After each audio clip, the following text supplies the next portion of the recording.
Oh, sick. Bam.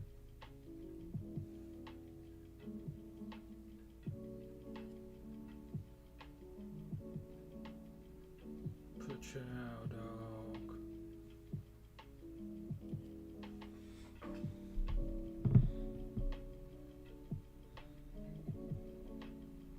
What's up, y'all? How's it going? We're back in for another day of Puff Puff class. This is number 5.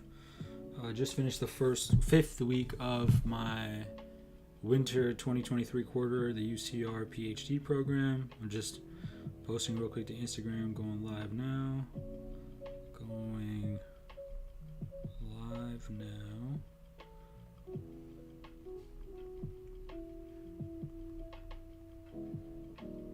Which boy, much love.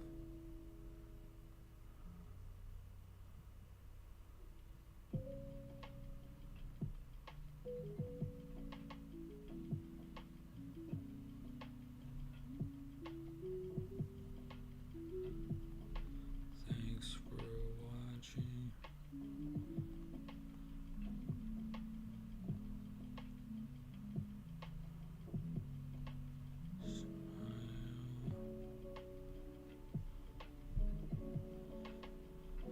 Love.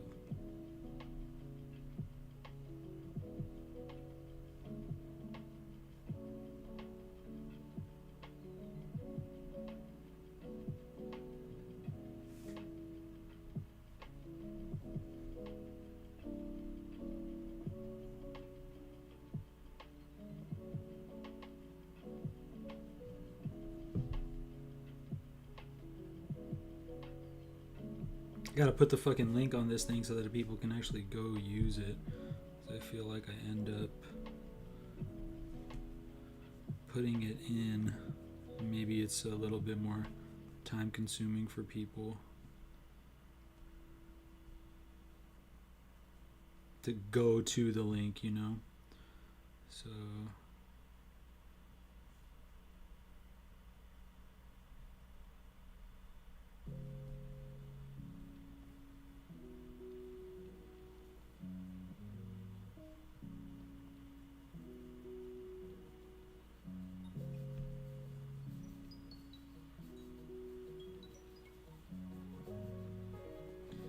alright, last thing. I should probably have this shit set up before I go live, but I'm just fucking around, bro. I'm just trying to have fun. Not kill myself with the seriousness. That's kind of the whole point of this channel process. All of it's just to have fun.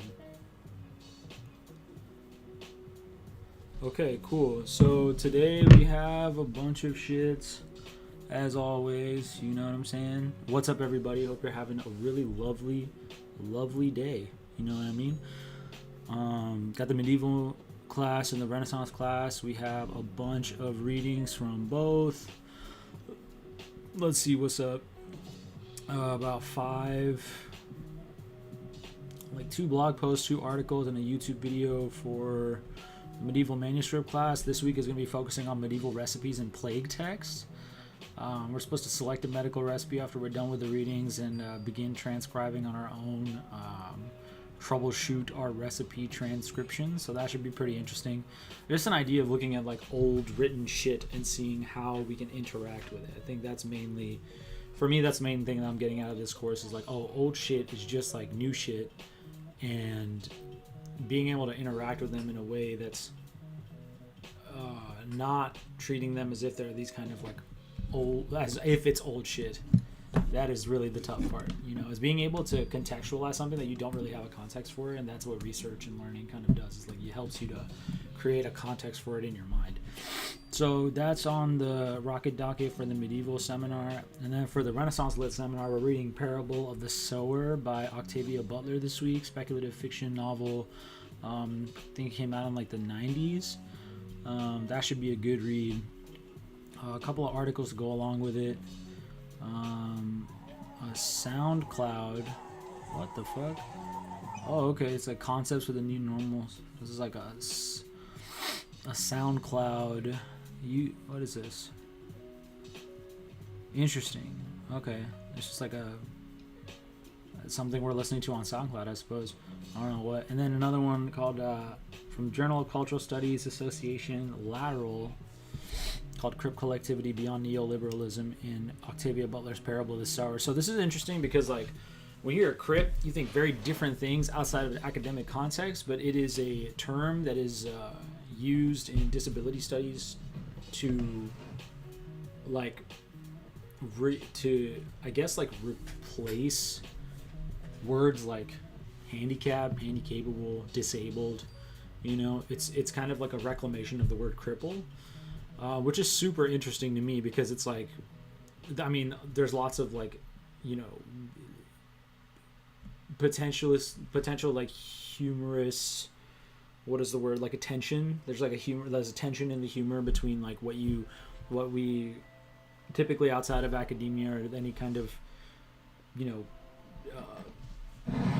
vein into rap culture, what the term crip means, and then in this academic context regarding disability studies, what it means also. So it can be like, that was my very first reaction, was just like the tension between those, like, you know, like a nervous giggle kind of thing. And then it just like, and then, you know, that was just my initial like 1 second, and then I think about it more and more, and I'm like, oh, this is super interesting. Reclamation of words that are taken to be negative but can be used by a community as a form of empowerment. This is, you know, I mean, I can't think of like many slurs or epithets or derogatory words that have been like reclaimed, that still have like that kind of, that energy behind it, and like a power, like a gravity behind it, or gravitas, and like how that is able to be reclaimed is so many different factors go into, you know, will you try to take some shit and you try to make it something it's not. Like, you can't, you know, I remember when Tyler the Creator came on a Hot 97 interview with the fucking iron cross, like a fucking iron cross, like a war medal that was given out during Nazi Germany, but it had like rainbows on it and shit. And I was like, man, this is, I don't know like how if it worked or didn't work, but it's just very interesting to me to see the ways in which people can do that. And it can be done in a negative way also. You know, take the swastika as a clear and present example. Like, that shit, you can try to rainbow up a swastika in Western culture, but that shit's not really gonna fly like that. You know what I mean? Like, it's a little too in there, which sucks as an Indian person who understands the cultural history of that symbol, to just know like that's a L. That's just a L you gotta take, kind of, once you leave the, you know, once you leave Asia, once you leave the East. Even there, it's like, bro, you see it with the colorway and the tilt and the reversal with the white and the black and the red. Like, that shit's gonna do something to you, you know. But you see it with, you know, you see the unilateral hooked cross with the, you know, with like some dia, some saffron, some you know, just like mad cumin smells in the air. Like, it's gonna do something different. I don't know, it's very interesting to think about. So I'm gonna start with the medieval text because I want to get those. You know, I have more of a difficult time engaging with these texts just off the rip. So not to say that it's necessarily difficult, just more difficult compared to the other class. And so I want to use this, you know, the initial time to try and get through these, because they can be like, you know, considerably more bogging down. So, all right, we're gonna go ahead and get started. I'm just gonna pop over to this cam right here. I'm gonna turn up the tunes.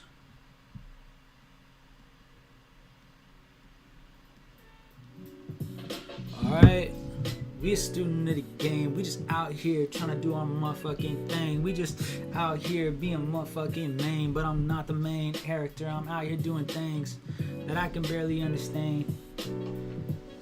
I got love for everybody like one blood. There's no stains. All the difficulties we've been through, the pain. We were out here trying to maintain. We just be trying to do different things. I'm just like, fuck around with my voice. Okay, enough with that. Okay, let's go. Boop. Alright. Let's go. Let's go. That's A. I'm about to have me some motherfucking fun today. I like to read a lot. I like to read a lot. I like to write a lot. Yeah. I like the damn dot. Made a tan dot. Yeah, man. We make the pan drop.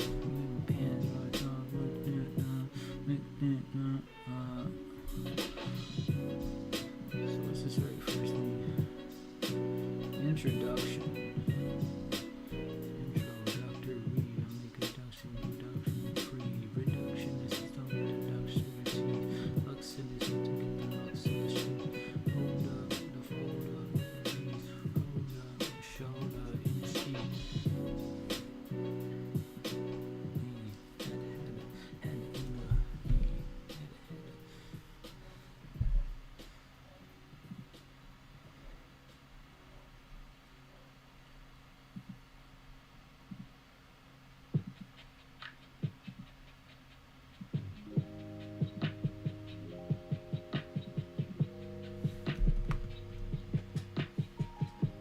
Fuck is this lady's name?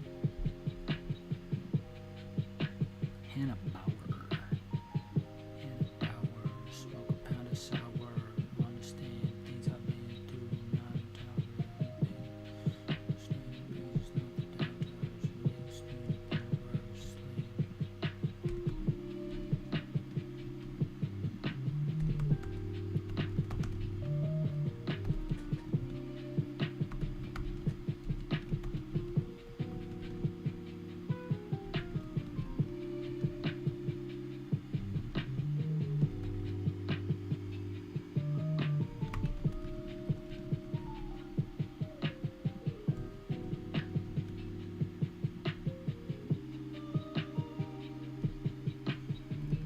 What year is that?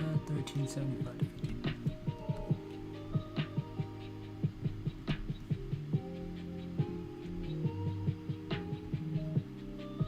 Off the top with that motherfucker. No, I was just nuts.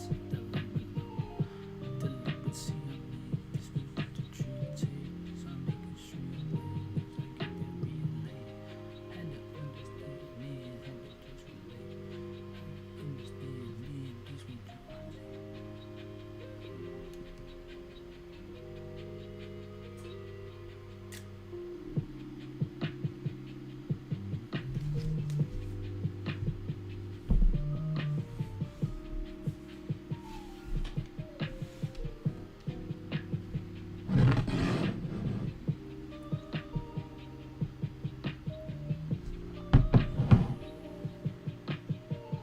Cool. We here. What's up? What's up? What's up? What's up? What's up? I don't ever suck. I just do my cup. My water from my fucking foot into your cup. You cannot understand which way is up. But you know this thing is trust. But then I like to the human judgment.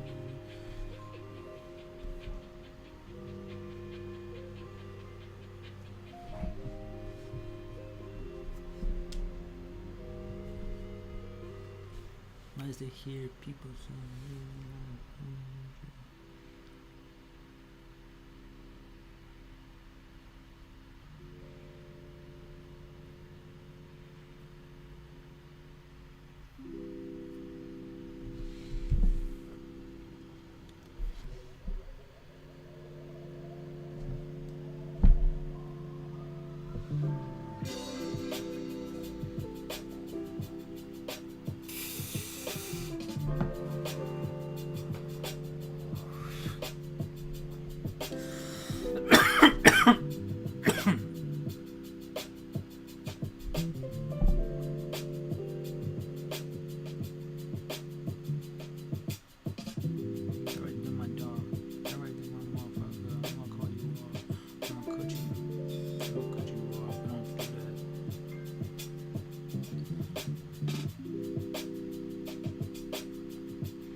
Yes.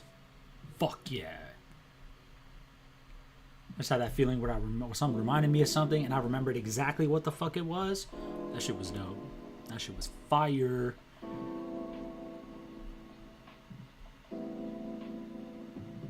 For clarification, it was when I was looking at the medieval recipe text, and then it reminded me of, it's talking about recipes and how they're an intersection of all these worlds and ability to, open up all these possibilities of studying. I'm like, yeah, it's like, what do mundane and banal things contain? What kind of infinitude is contained within banal and mundane things? And it reminds me of a chapter in James Joyce's Ulysses. Yes, I have read that motherfucker. No, I have not read Infinite Jest. I'm good on all that. Thank you very much. But the Irish dude who likes to jerk off behind the rocks, I like that dude. He made some cool shit. But Lestragonian's chapter in Ulysses just talking about food and sex the whole time, and it's just like the way he talks about food, I'm just like, oh, motherfucker wrote scrumdiddlyumptious over and over again, and it just makes you think about sensual pleasures, supply chain type shit. Why is there this kind of food that they got going on, so on and so forth. Yeah, it was sick. I'm glad I remember that.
What's up, dude?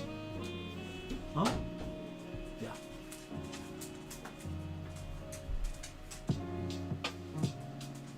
It's okay. It's like this whole thing is like off.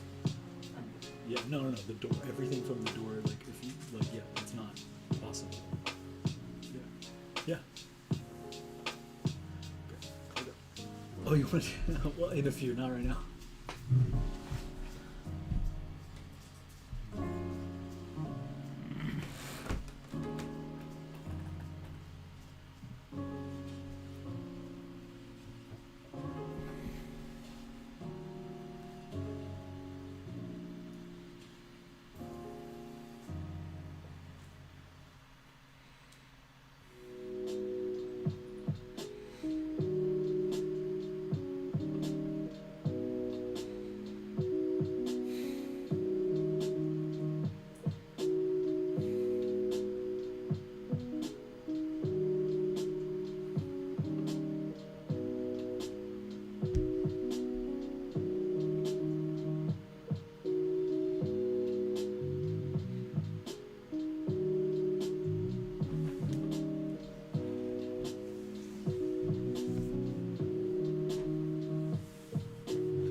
Love you.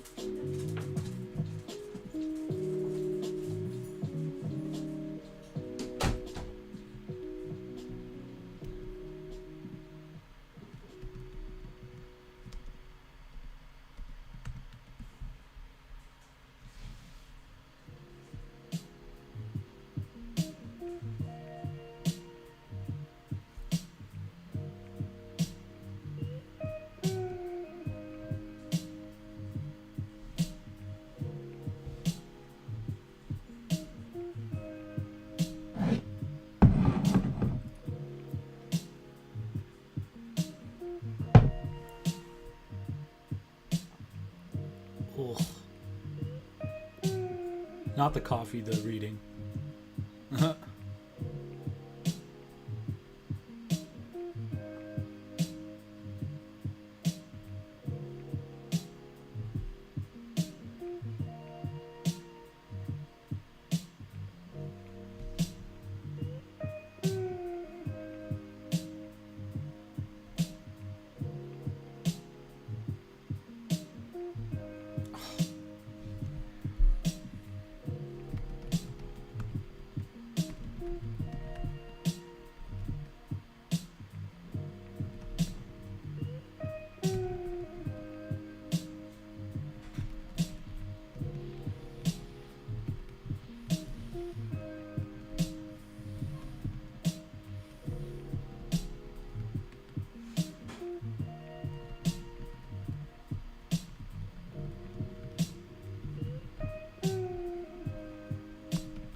Shagoosh.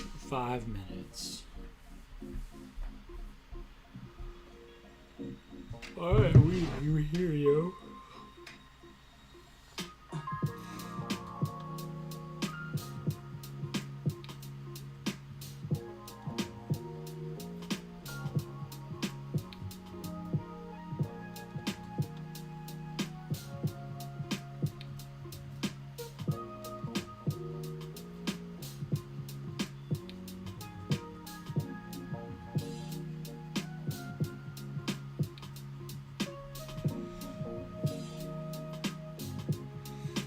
Playing Wordle with my fiance, so let's go. I have a strategy. I use the word Ouija, like a Ouija board, in every first try, so that I can get as many vowels out of the way as possible. So we're gonna see how this goes. She wins a lot. She's a winner. She just wins everything. I love her so much. She's the best. Okay, wait. Are we? So she's working in the other room. So, are we ready? Oh, yep, we're going. We're going. Okay, Ouija. The U and the A. I have a U and an A. I'm gonna say...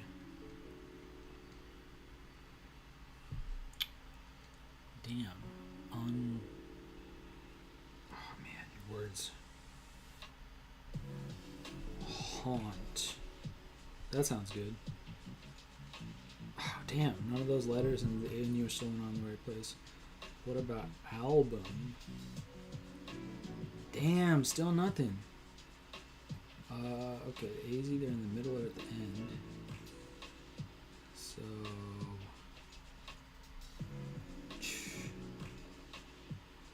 What? Bro, how the fuck am I supposed to do that? What? You start throwing junk out there and having like the idea that people that, I mean, I don't know who watches, if anybody's watching, the idea that anything is watching me while I play Wordle is something putting pressure on. Gaunt? No, it can't be anything like haunt.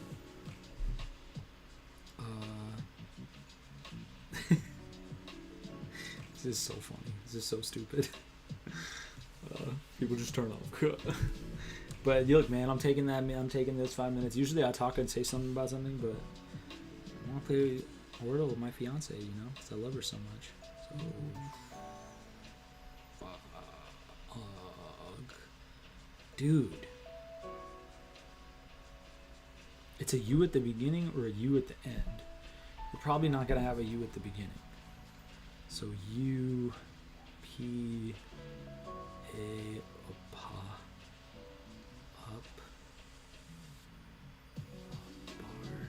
What the fuck? I don't even know.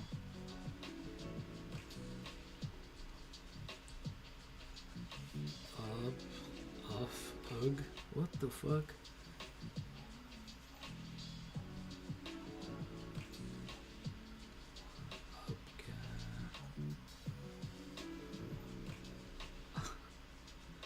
Dude, you know what?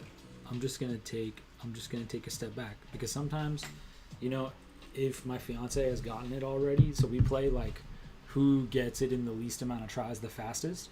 So like if she's already got it, like that's good. And if she didn't get it, then that means I'll have a better chance of winning if I take my time. So put that down for now.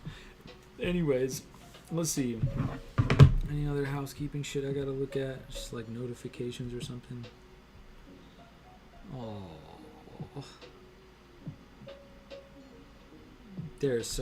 I am so in love, guys. It's the best. What a wonderful feeling, you know. It's truly, it's the most magical feeling on earth. There's nothing quite like it.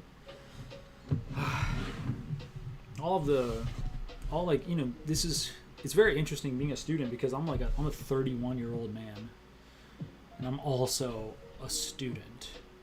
I think you're always a student of something, but in this case, I'm like actually a student, and it's very interesting to think about, you know, the humility that comes with knowing that you're at a stage of life where you're supposed to like have all of your ducks all the way in a row, and I don't think I don't have that, but it's still, there are people for whom my, my path, my social status, my professional status might be looked at as like, I remember during the strike, there was a worker strike last semester, and I went out to go picket, and I have mixed emotions on the entire how it all went down, but I remember going to like the construction site like early in the morning and talking to a construction dude, asking like, yo, if you're union, you don't have to like cross the picket line and shit. And he was like, yo, why don't you go and get into a trade, bro? Like, why don't you just like, no offense, but like, why are you doing this? And generally speaking, I maybe would feel differently about that question on like different gradients of like annoyance. But in that moment, I realized like, oh yeah, like, because I talked to the person and they were like,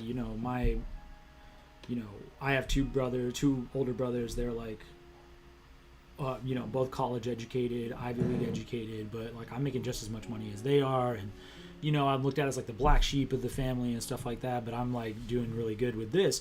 And it kind of made me think like, okay, is the issue really with like the university, which itself is problematic enough, or is it with the fact that like you're the black sheep of the family and like that's not necessarily, maybe they make you feel a certain type of way about it.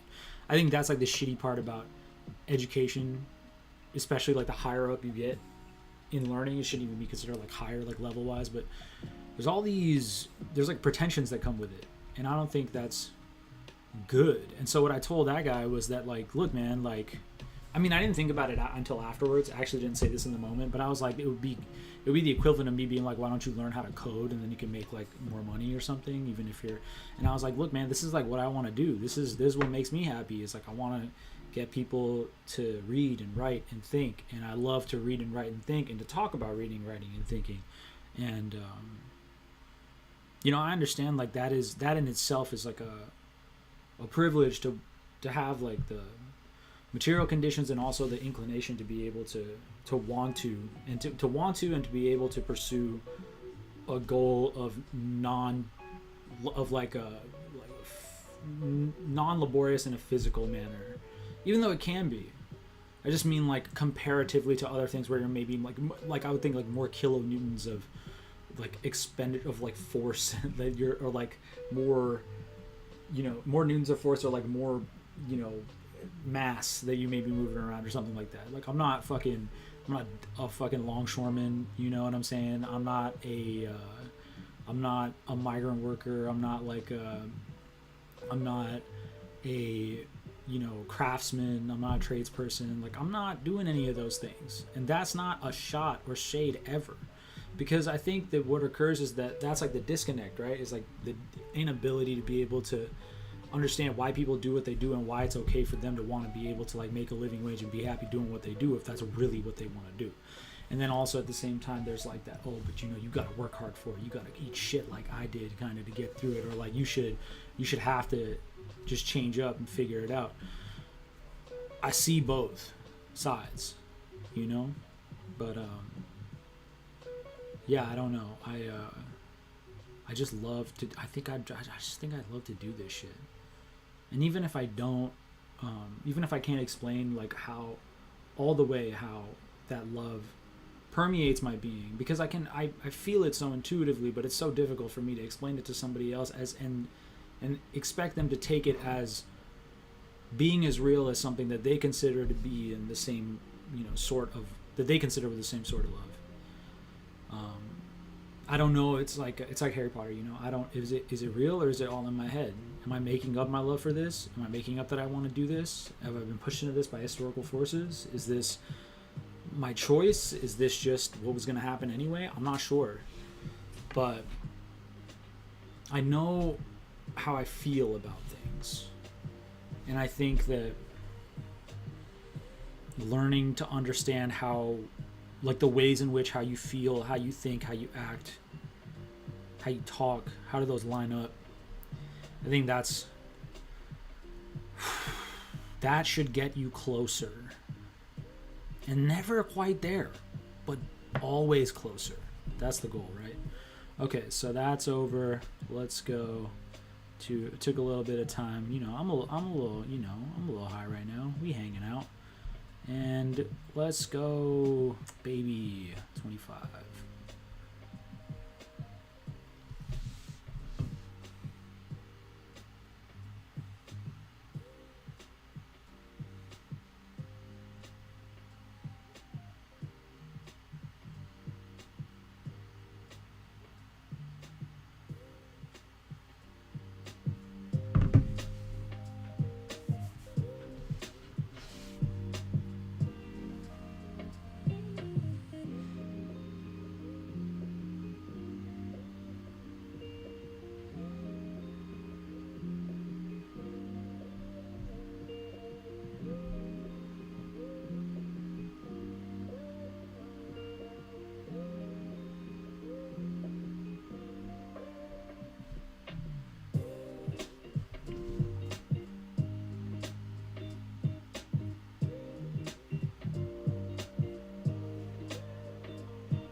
By the way, I just want to give a shout out to one of the greatest beat makers of all time. This is Odyssey, the Odyssey Radio. You know, I fuck with the lo-fi. Always been into the lo-fi. You know, New Job is goated.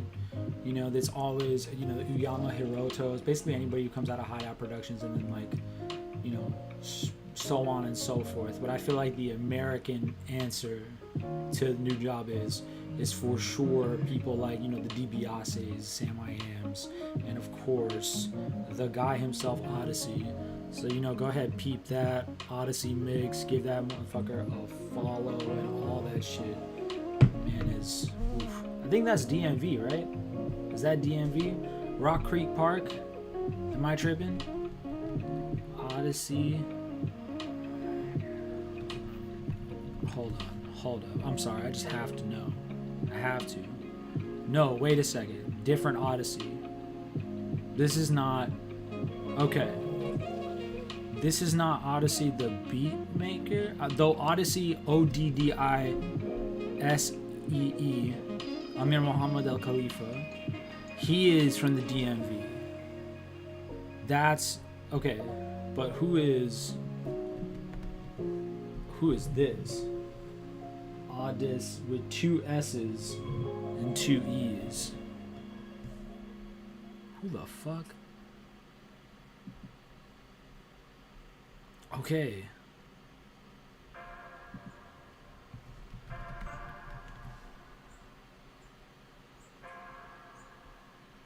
Odyssey. Okay, different person. Toronto. Okay. Which, you know, hey, listen, Ulysses, you know what I'm saying? James Joyce, Odysseys, everywhere we look, there's Odysseys, oddities of Odysseys. Let's go. Back to it.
And that is our second 5. Okay, so I'm almost done with the...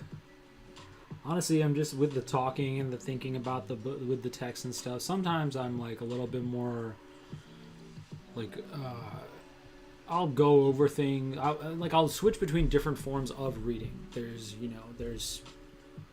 skimming, glancing, perusing. I don't know. There's and these seem like just synonyms for the word reading, but they're really different ways in which my eyes go over the text. With this one, I'm kind of thinking about it more as I read. Certain things I kind of think and read, they sync up together, the same speed, and I move through them, reflect afterwards. Other things I kind of... Excuse me. Excuse me. Other things I kind of...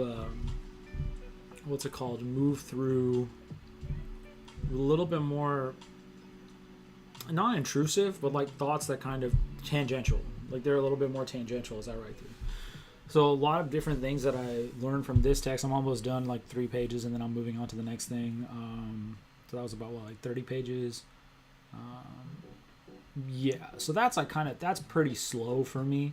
Is an hour for 30 pages. That's a page every 2 minutes. But I'm talking in between. I'm kind of having fun with it, and then I'm taking the time to think about what I'm reading as I go through it. So it's yes, maybe I'm spending a little bit more time on page per page, but I'm really sucking the marrow out of it. You know what I mean?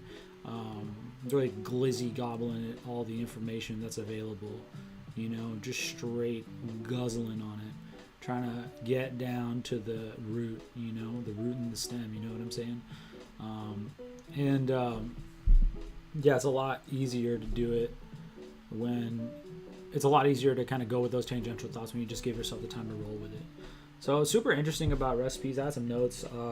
So they have a lot of intersection with worlds for potential study. There's a lot of plurality and polyvocality, meaning there's a lot of different stuff going on that goes into recipes. There's medicine, there's the medicinal aspect. What are they writing about?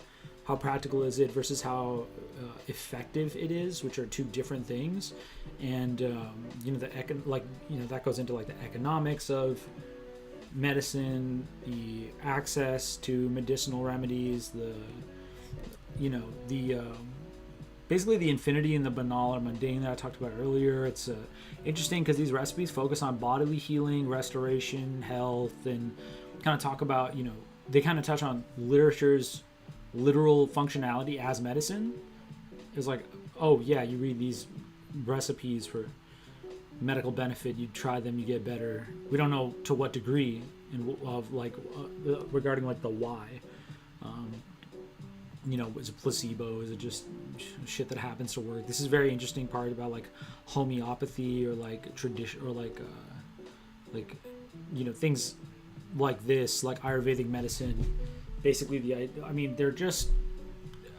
they could be right. You see someone one of the things more recent times, with the Dr. Sebis, or even more recent, the NLE Choppas, the people who are yo, listen, it's not about these pharmaceutical remedies. There's a level of truth in health to be found in older ways of doing things. This is really interesting because we can talk about this. We can have a discussion about the inefficacies of pre-modern medicine, but we're doing it with the virtue of hindsight. It could be ineffectual. Old shit definitely does not mean it's good shit, but that doesn't mean it's bad shit. It's hard to try to figure out. Also interesting how the individual seeking medical treatment were endowed with finances required to facilitate choice of care. That's still a thing we deal with today. It's very that shit is, you can't remove it from the discussion. There's a reason that capitalism is as big as it is and communism got as big as it is, or is as big as it is, because they both are touching on essential truths. and that's, you know, the individual agency versus material conditions, and trying to, I don't even know, like reconcile or have those two in like the same place can create a lot of difficulty and dysfunction. I was doing some reading about U.S.-China relations before I started the class today, and I was like, oh yeah, like, for example, the Boxer Rebellion. Okay, why is it called the Boxer Rebellion instead of the, like, I think it's, I don't know how to pronounce it, like Yihe Tuan Rebellion. I'm not sure. I'm probably not saying that right at all, but Westerners called it the Boxer Rebellion because, you know, there are people in who are part of that, you know, anti-colonial, anti-Christian movement in China, who were like practicing martial art, like practicing Chinese martial arts, and Western people looked at that as they called it Chinese boxing.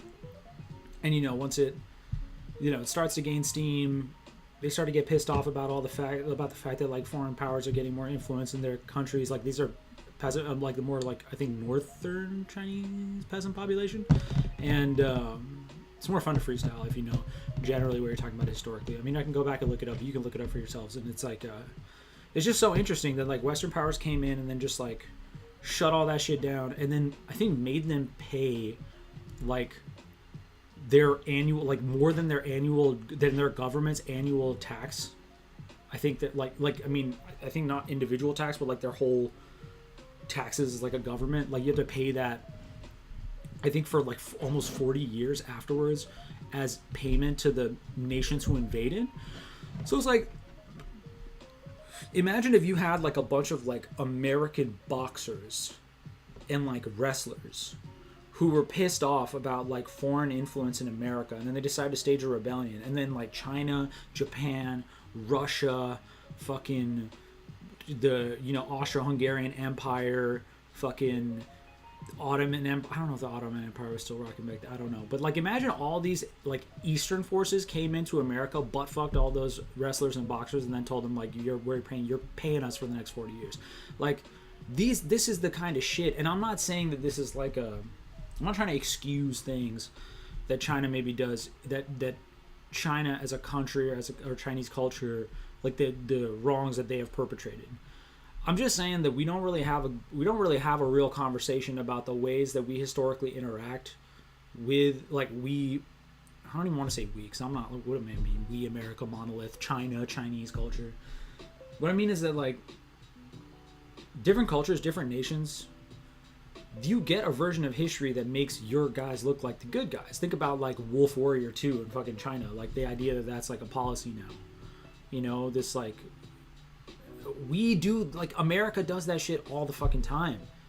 And it's like, no, but it's different because it's us and we're the best. I'm like, look, man, like, I get that. And I'm not saying that I want fucking Red Dawn to go down, but like, we're not having like a real honest conversation about what the fuck is going on, how we got here, what the real beefs are. And if we don't have that, and it's constantly like bickering back and forth, then how are you supposed to like have that any kind of like understanding really take place? So yeah, just like, you know, talking about the medical stuff here, it's remarkably incorrect yet meaning laden interpretations of phenomena to medical structures. Motherfuckers will be wrong as fuck. Talk about like the four humors, different types of bile that you have in your body, and be like, we need to manage the different levels of bile, and everything in your body is bile. And it's like, that's so fucking dumb. But they were kind of right about a certain part of it, but they didn't mean to be right about it. But the fact that they were right about that means they felt like they were right about all the other wrong bullshit. You could imagine going up to like a Maester in Game of Thrones and being like, yo man, maybe just like, it's not bile related, maybe it's different. And it's like, no, you're fucking stupid. So that's like, I feel like where the whole biology is all idea gets weird as fuck. Like the way that people don't really consider the ways that like the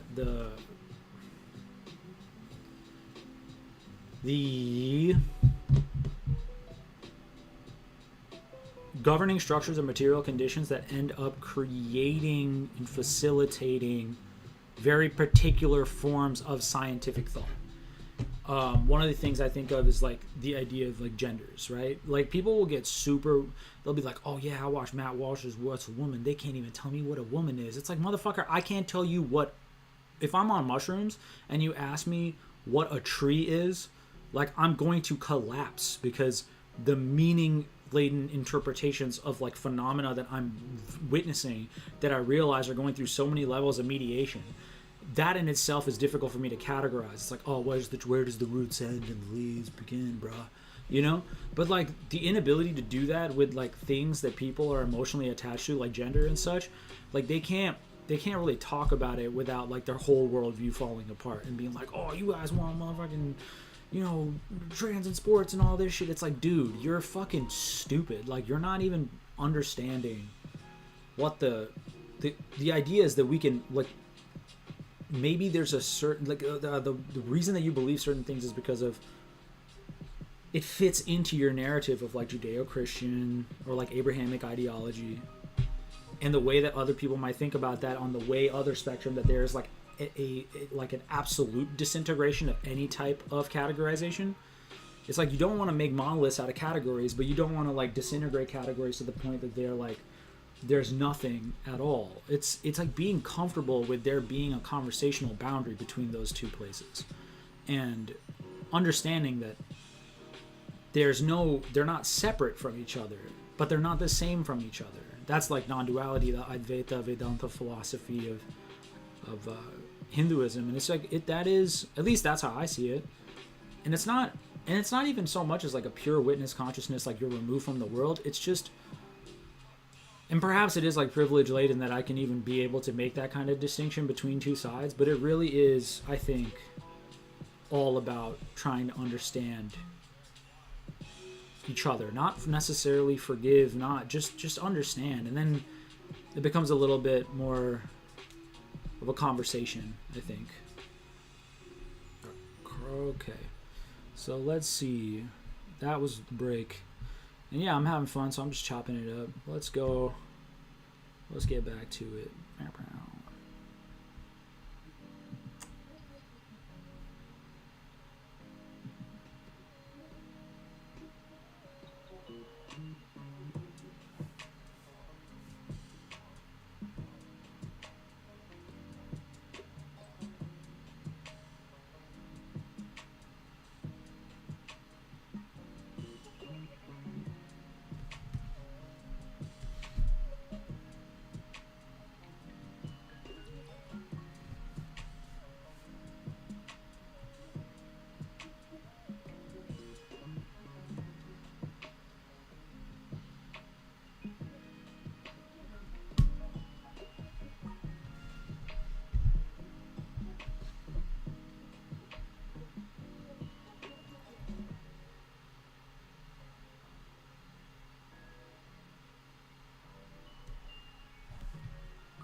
To be the one out, didn't understand my way. I get the man straight the sand. This way, this one, and I'm just like a man straight. Can't done with this one or that one. My traders make attack ones. I'm back, please, I'm back, please.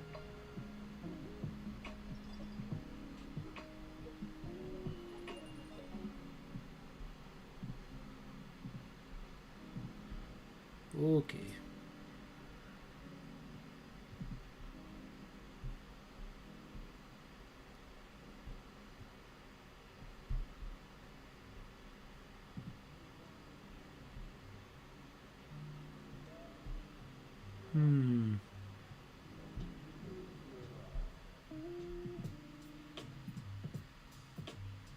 No.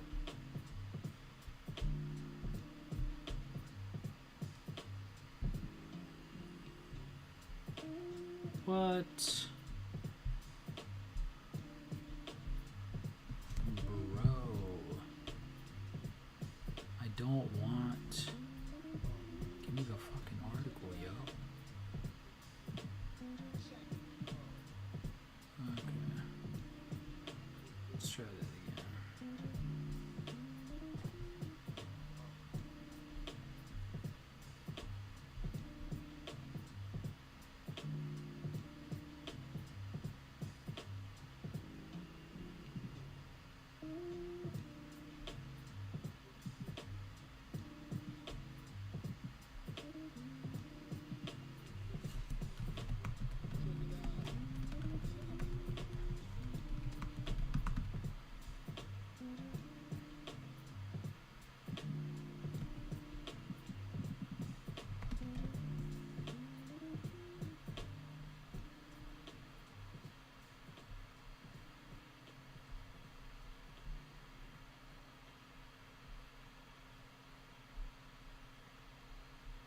the fuck?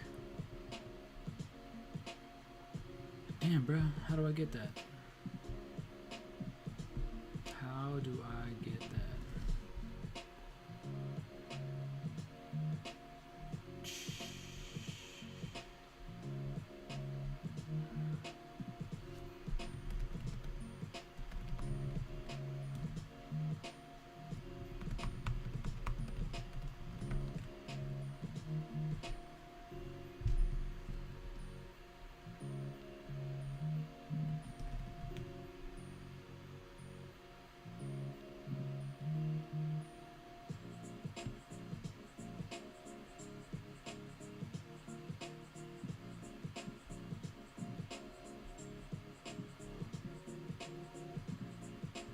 Damn. How the fuck do I do that?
Oh shit, I gotta remember to take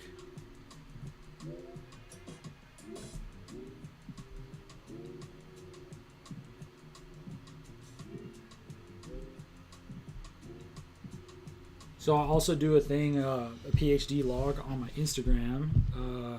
Also, it's at Arjuna Chopra, like the original spelling of my name from the Bhagavad Gita. Here, it's just ARJUNACHOPRA. That's it. That's the at. And I put up the logs, so I take screenshots of all the readings and then I just put them up on there so that I can keep it for myself. And then if you want to go through, check it out, or read them or whatever. Yeah. All right, back to it.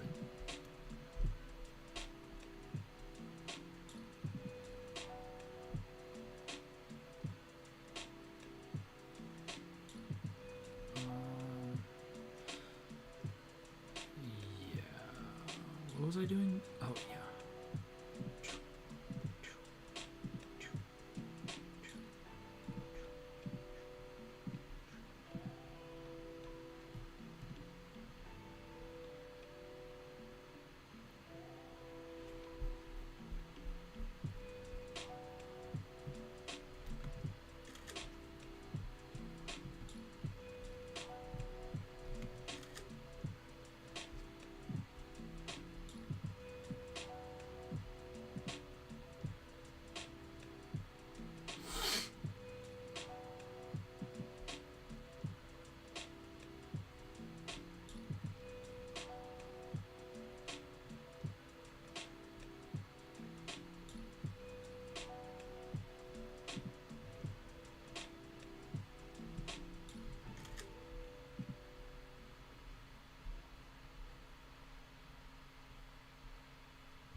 Okay.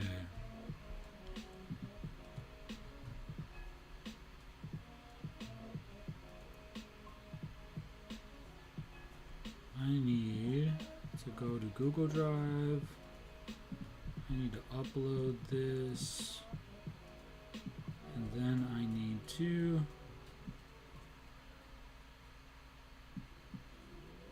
replace it.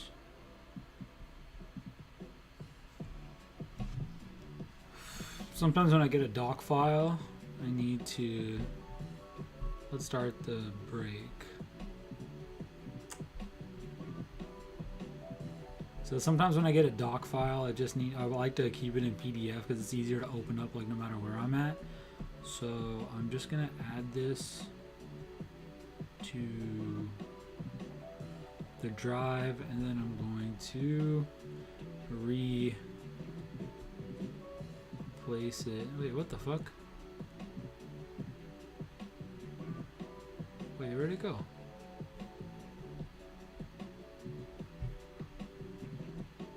What the shit?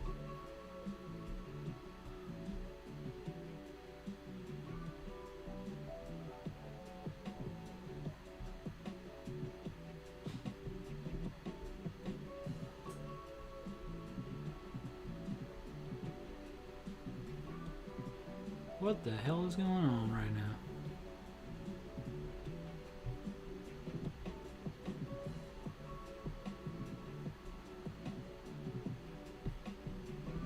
Uh-oh. Got a little freezer. Got a freezer. Did it move? Still nothing.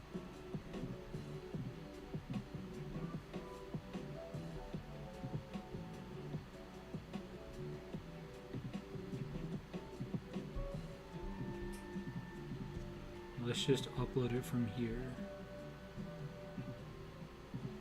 So let's try that again.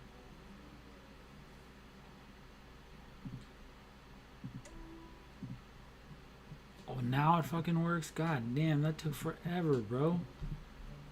Okay. Let's try it again.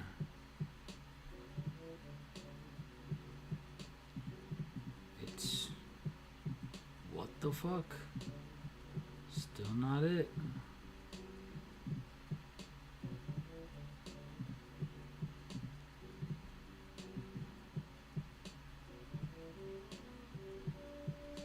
Okay.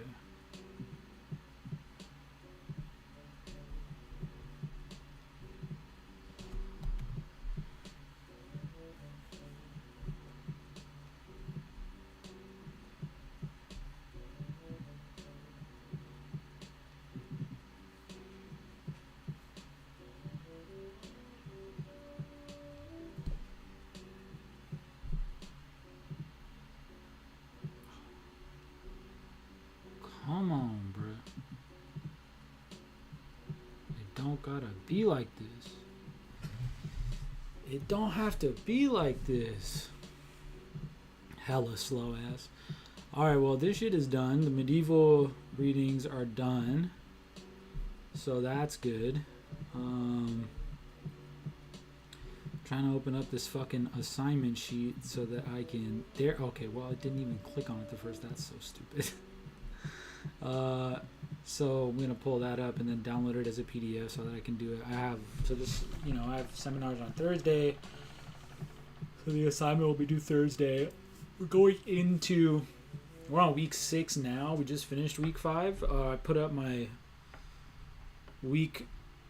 I think I skipped week 3 log and I went to week 4. So week 3 is week 4, week 4 is week 5, and then I'm about to put up week 5, which is. Or I think I put up number 4 as the 3 that was missing, and then I'm putting up number 5 is what we did this week, and then I'm back on track. Like everything's lined up. So let's just download this as a PDF, and then that'll be great. Cool, solid. So that's in there. Go back over here. I can exit out of this. I can open that up, open this up, doc. Put this in here. Sick.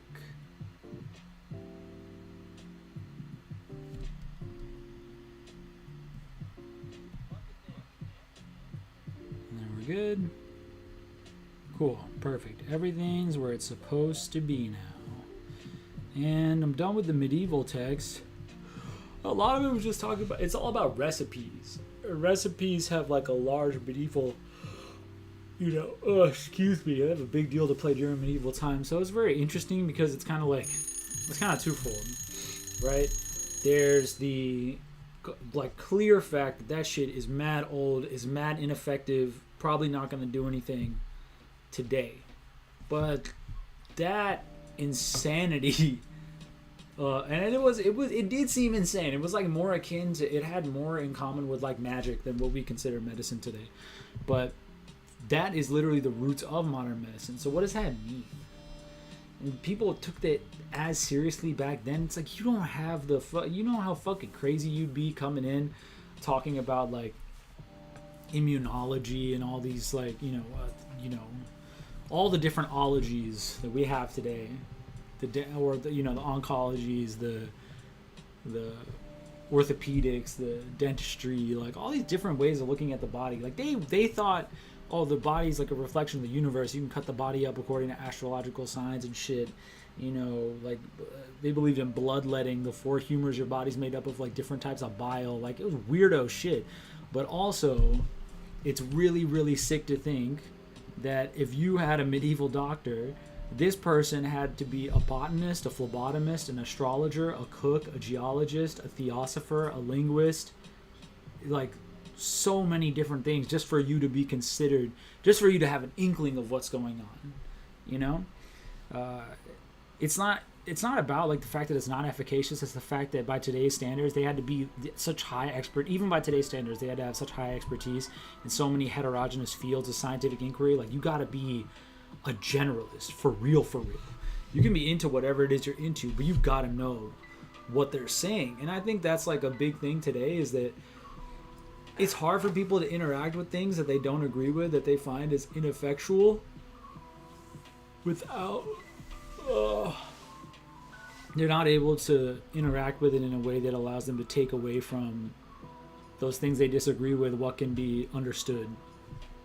And like, it's really, really fucking funny because I was watching the Super Bowl ads with like Jesus, and I'm like, bro, Jesus is not the one who, like, is not the only person with that message. And the way to purport that message is not to show people in their most reactionary states of conflict and then say like, no, what we need to do is be better. It's like, no. Even when you get past that reactionary state, there's a lot of critical thinking that goes into opening yourself up to being aware of all the different sides. Why do I feel like I'm just leaning? I feel all topsy-turvy. Oh, this shit is tight. Okay. So yeah, last set of 25 for the first set of 4. Well, third set of 25. Okay, let's just keep it going and see what's up. It's Monday, so I got my session at 4 o'clock from 4 to 5:30. I'm looking for another job right now. I'm lucky to be on scholarship, like on fellowship, and I'm really lucky to be able to do what I love to do and to have like a lot of time to do it. But I think it's also important for me to, I don't know if I'd be making it harder on myself or not, but I think I could always use more money, especially being on like on fellowship and making what we do. Like it's gonna go up and stuff, gradually, which the UC striker saw as like a dub, which is like, arguable, but hey man, listen, I'm never gonna scoff at that. Definitely.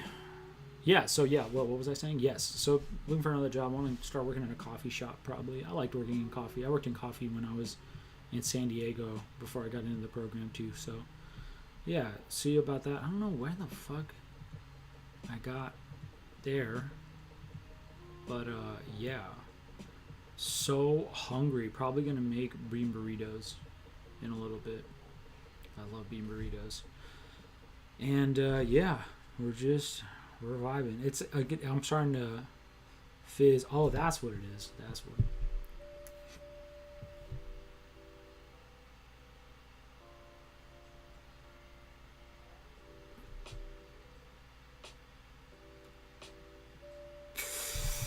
Blanket. Ugh.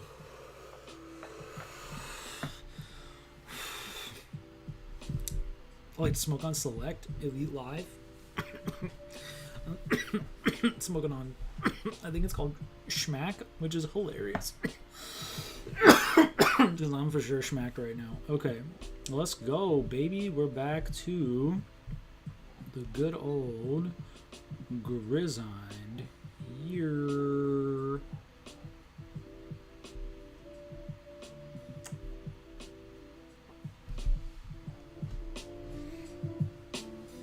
Oh, off the motherfucking topic. To understand when I lock it, and to look into the name of lock it to my pocket. Okay. Actually, before I go, I'm gonna share something with y'all. This is actually something I'm gonna perform as spoken word. I'm not sure, but I can go to beats. So let's start that. Let's start that over. Let's see. Okay. Yeah. Yeah. Okay. Massive introspection who teaches the lessons felt by me and my most present but me when I'm off a 7 gram dose and I'm at my most grandiose and impressive. My word standing goat is a legend of all my humble progression, where in my mind's eye as the bird flies in no cage. So pray never to covet my youth and old age. What is forever but a leisure that's conceived by the pharaohs in gold paved and cold caves. I touched the earth and I felt the birth of the whole thing. I saw the sky and I felt the sun fill my whole frame. The bigger picture, the creases between the fissures, barely as wide as fate scissors, falling the cracks of mirrors. They wonder why my reflection is melting in front of my own eyes, like a palace's house of wax burning Paris. 5 of us at the Hilton, looking like John Milton. Paradise in my system. I never fall to a panopticon. I cannot be calm. I come from the culture of Karma, Karna, and Ramayan. I'm like a Yadav, a Kaurav, a Tandav, and a Trimurti doing the Tandav in cold repose. The coldest flows, harsh winds on a dry day as leaves toast. The seed must be morose. Way the trees seem overgrown. Still down as freedom goes, yo. Fell in the gutter, I was thrown there by my other soul. One in the shadows, I never thought I'd fathom, so it overtook me on my travels to the astral zones. I thought I shook it, but I'd be shaken down to my bones.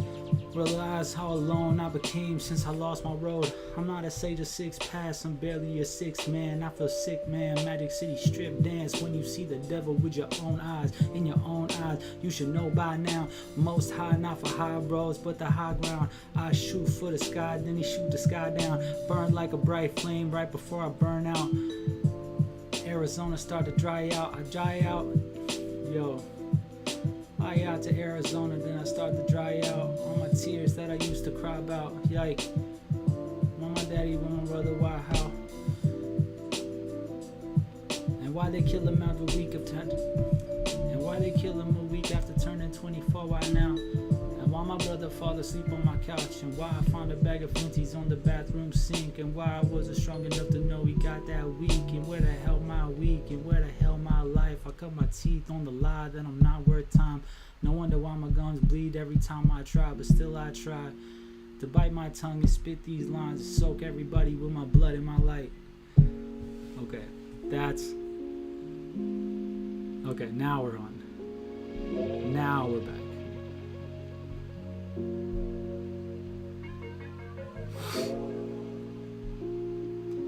So I definitely fucked up. I got nervous, fucked up some shit over there, but I like it. You know, I'm gonna keep working on it.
Oh, sick as fuck, brother.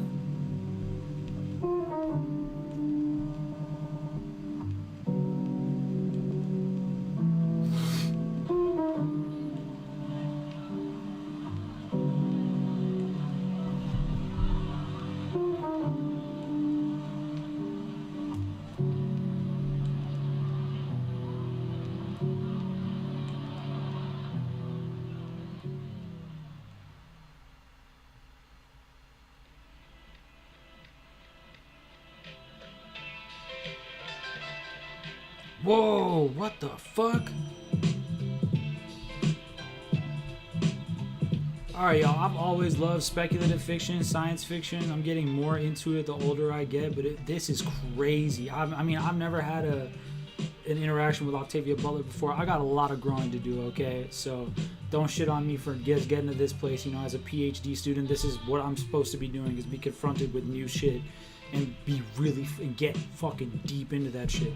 And this is so crazy. I've never heard of this text, Kindred by Octavia Butler. Science fiction novel, speculative fiction novel in which a young black woman travels back in time to antebellum South, where she is called on to protect the life of a white slaveholding ancestor? What? Where's that movie? Like, you want a movie? That's the fucking movie to make. That shit is crazy.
Okay. About like 17, 18 pages into Parable of the Sower.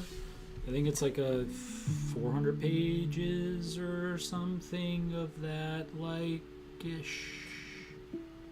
330.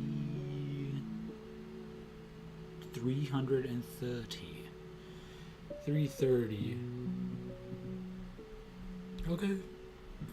Cool. Light work, you know what I'm saying? Light work. But it's interesting.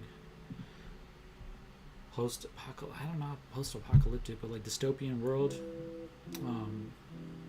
Something called the Earth Seed is like it kind of has like a seminal text within the world, is like quotes from a seminal text within the world of the novel precede the chapters that I've read so far. It reminds me of Dune, you know, it's like they have all these, you know, the books of Muad'Dib and stuff that are like these phrases and such that are written for in a religious context thousands of years after Paul Atreides is no longer, and understanding the context that it was created in, that, you know, the interplay between what happens and then what is recorded, and how those, you know, kind of that dissonance occurred, the dramatic irony of actually understanding both, or getting closer to understanding both. I don't really know how this all fits into this text yet, but the main character is a young woman who is, I believe woman is to me it reads as, I'm gonna say that, whether it is or not, I'm not gonna like look that up. I don't really give a fuck in terms of is or not. That's just what it reads as to me, and it kind of morphs as well. But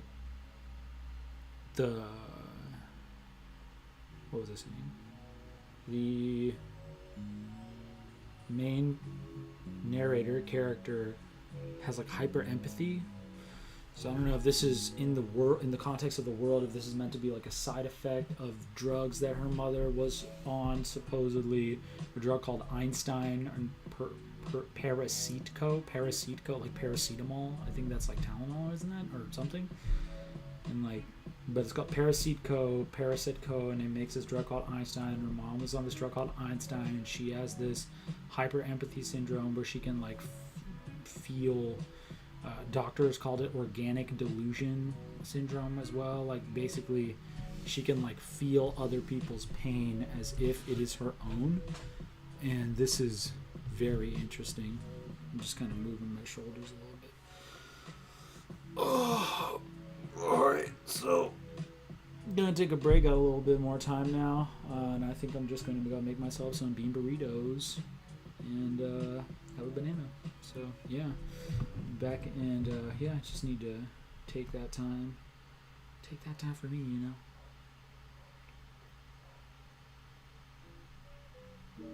know. Okay, cool. We'll see you in a bit.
class, something class.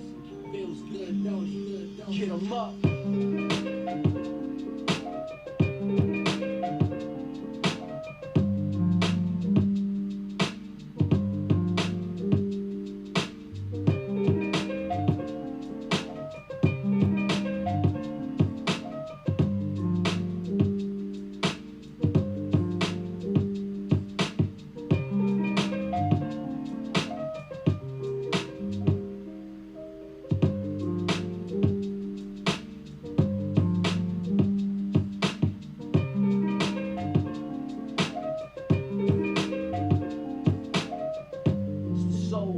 The soul provider.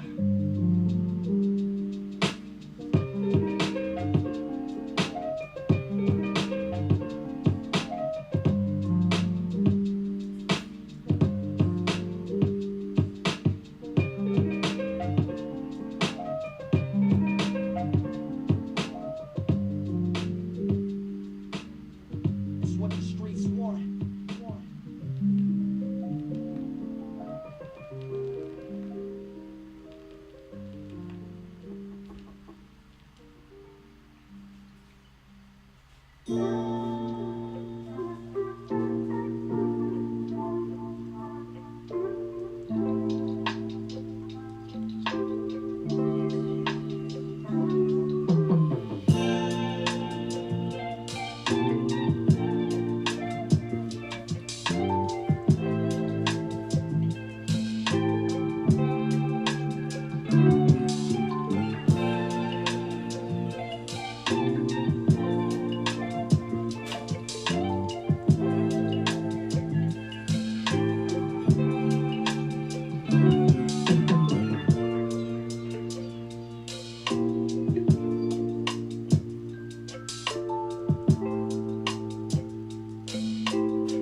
Sitting back, smoking the 20.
Love you.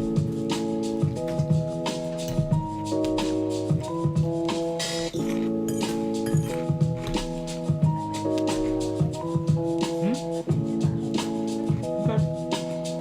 I love you. Sorry we didn't go this weekend.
I love you. Have a great day.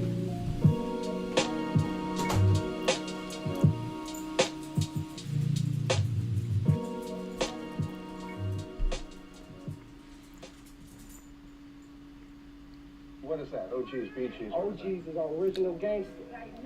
Original gangster. And BG's? BG's is baby gangster. Baby gangster. Baby gangsters.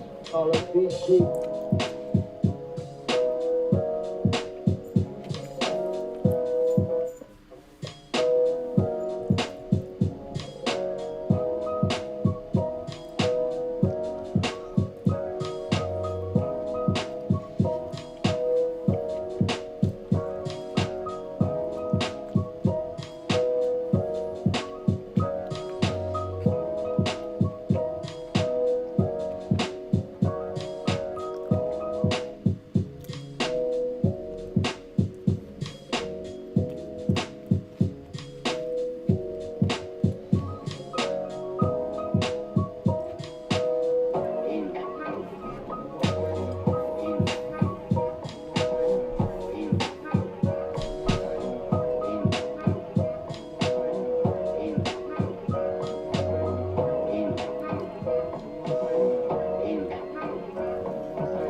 Crazy. I see your brother Uncle, his name was Ashley. He was standing on the corner. The crowd rolled by. The crowd rolled out, but I don't know why. You see, he stood there because he thought it was a crime. They rolled out his name and they said, let's pull out the gas and they pulled the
Oh,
oops.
Jax, go to bed.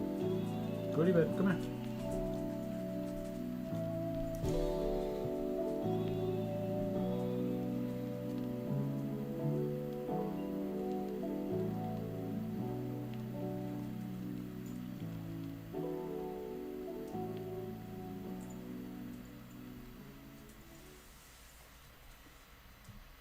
Here's to you.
Damn.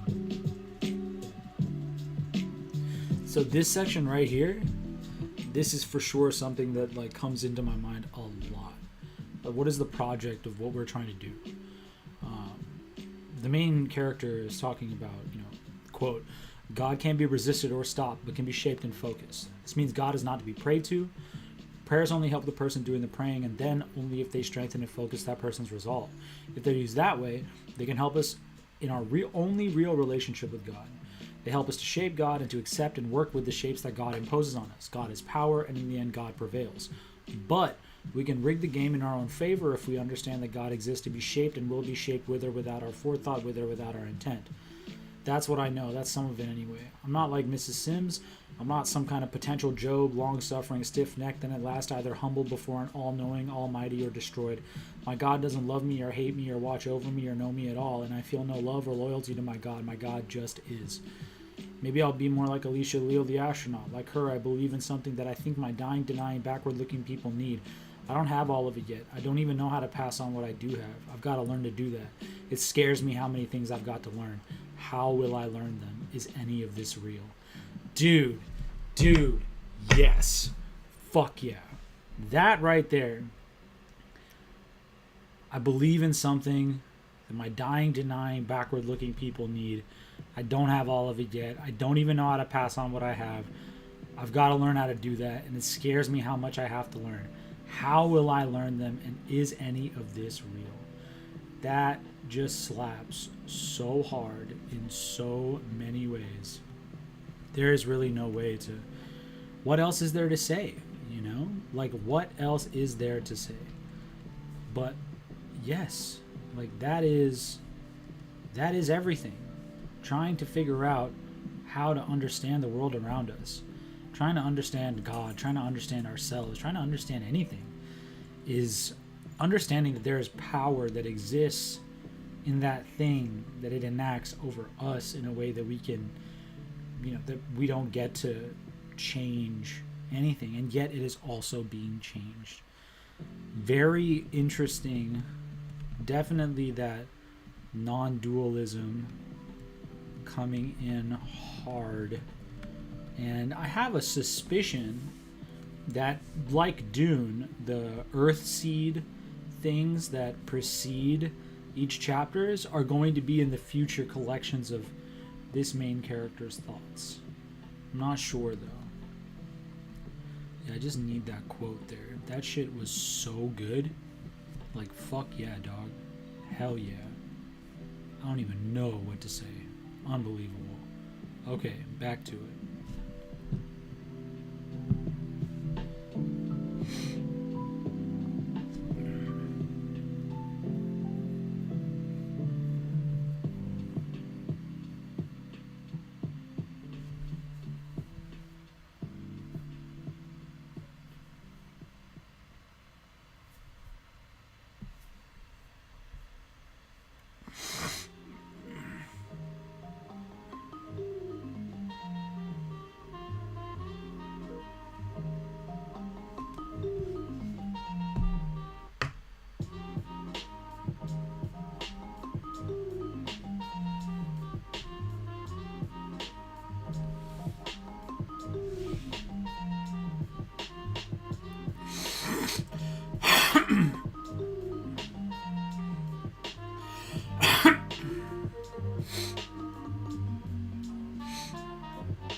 This book is super lit. I'm only...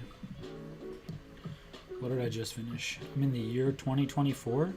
I think the way this is structured is maybe it goes by years. I'm not sure how it's structured, but I'm reading a PDF version, and it's like I'm 30 pages in. It just ended with the Donner being president-elect, and you know, the main character's dad deciding he didn't vote for, you know, not to vote for him or vote for anyone. The politicians turned his stomach.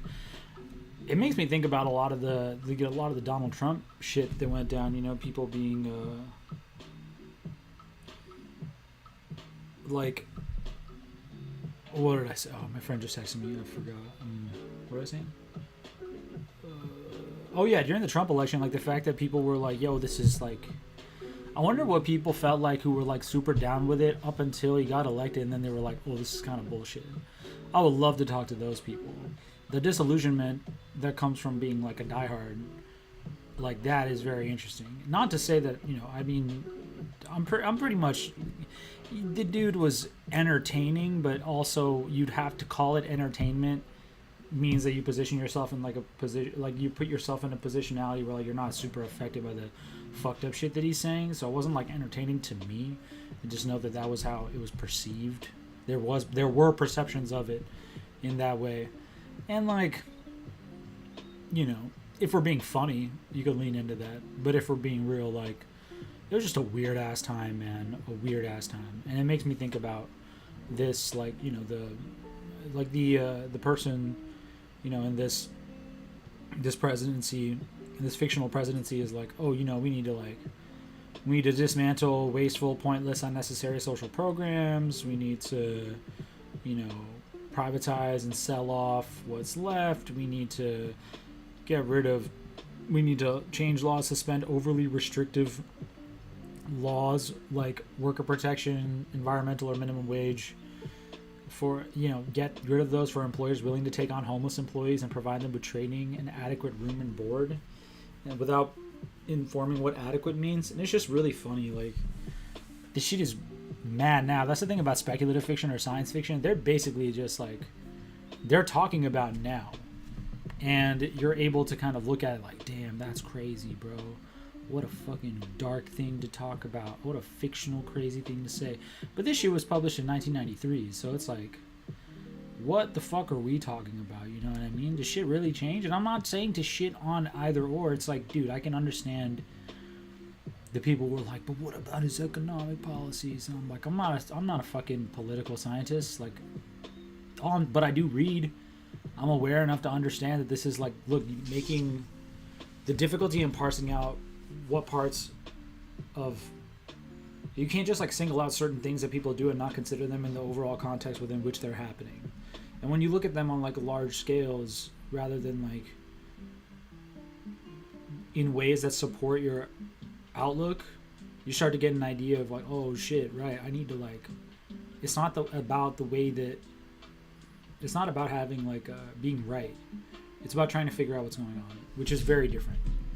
So that's my break. I got like 1 more minute left, and then about like 45 minutes left on the clock. Oh fucking oof! Just killed a salad, some croutons, some feta cheese, you know, some mixed vegetables, onions, jalapeno, tomato, zucchini. I chopped that and keep it. And then I had 2 bean burritos with some sour cream, some onions, and some pinto beans and potatoes. Gain train, you know what I mean? Yesterday and today have been day offs from the programming, and then tomorrow I'm back at it for my last week of my third. So it's 12-week blocks separated into 4 sets of 3 weeks. I am on the second set last week, starting tomorrow, and then I keep going. I don't know about beefy, but definitely just trying to stay strong, get stronger, cultivate some good mass, cultivate some good muscle. I'm at like 180. I'm 5'11", 180. I think I'm less than 15% body fat, maybe. Probably I'm probably less than 12, to be honest. I don't think I'm sub 10. I'm not sure. I'd have to find out. But all right, back into the games. And swerve. So we're at last one. Or not last one, but yeah, that's where we're at.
You don't know how to raise it.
our moment for action. The time to answer humankind's greatest challenge is now.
Okay, so my session usually starts at 4, but the student I've been informed by the director of the tutoring center that I do this work for, they'll be coming in at 4:15. So I'm already, where am I at, like 50 pages? 50 pages in, what is that, a sixth? Probably continue to read the text tonight, do more sessions tomorrow and Wednesday, but they might take place earlier than later. I'm not sure when. Just play it by ear. And they're always there, on YouTube for anybody who wants to take a look afterwards. Working out tomorrow, the day after. Tomorrow's also Valentine's Day, and the day after is my fiance and I's anniversary of our dating. We just got engaged a few weeks ago on February 3rd, 2/3/23. Auspicious date. So I think I'm gonna call it for today, or at least call this for today, and go back to it later. Who sent me this?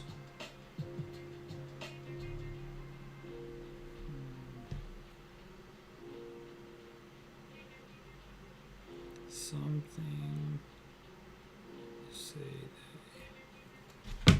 Okay, cool. So yeah, we're all done with the medieval stuff. Got assignment to do for it, but all done with the reading and taking my notes for it for a discussion and seminar on Thursday. Still working on Octavia Butler, Parable of the Sower, and then I still have 2 articles after that, 16 pages and then 13 pages. This book is like 330 something in the PDF, I mean. So these are all PDF pages, BT dubs. So that's like 29 plus, and it's like 360. So like 360 pages, and I'm already about 50 down with that. So about 300 more pages left to go. Cool, plenty of time to work on that. Definitely need to revisit some of the older readings and sessions, try to start putting together annotated bibliographies for the papers that I want to work on for the courses. I don't know what I'm going to do for the medieval class, but I know the Renaissance class is going to be focused something on Attack on Titan. Though being able to discuss it is kind of difficult because, a lot of people might think, oh, just talk about the anime. It's like, no, I got to, or talk about the manga. Like, in order to do so, in order to do a good job, the idea needs to be thorough. So it's not necessarily about what I want to say. It's like, how can I create an idea that touches on things such as Japan's historical and cultural, like, manga as a Japanese historical cultural artifact, how it interacts with the West. Like, because I'm thinking, like, East meets West is kind of, like, always a thing that I'm trying to do. So, yeah. We will see how that goes. Thank you so much for another great session of Puff Puff class. And I'm going to leave you with this. Okay, so the thing that I was thinking about today is that the title for today's episode is Almighty Push for Pain. Almighty Push is the move used by the character Pain, who is like an extension body of the Rinnegan holder in the Naruto universe, who I forget the kid's name. There's just so many characters to pay attention to. But the Rinnegan holder, who I think Madara gave, Obito, pretending to be Madara, gave him the Rinnegan, I believe. And, this kid basically spends his entire life, like, getting butt-fucked by historical forces outside of his control. And no matter what he does, it doesn't solve the cycle of hatred. And so he becomes pain incarnate. And when he performs the Almighty Push on Konohagakure, the village that Naruto's from, he just like floats up above it, gravity smash, like atom bomb, the whole fucking thing, and like reverse earthquake. And when he does that, one of the things that's really crazy about Naruto, about like a lot of manga, is that these enemies, you start to realize that these people who are introduced as enemies, they have a much deeper motivational substructure that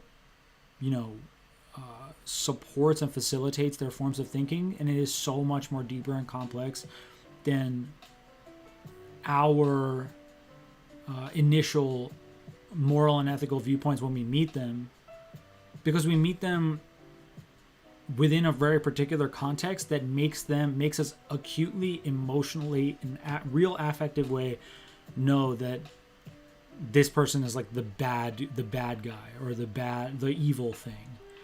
And you start to realize that the relationship with evil is so complicated, because it happens in every religion. Lucifer was an angel before he was the devil. Like, Itachi was super cool, like was like literally the greatest ninja in all of Konohagakure before he decides to murder his entire fucking clan and disappear, carrying that guilt and burden forever, even though he did what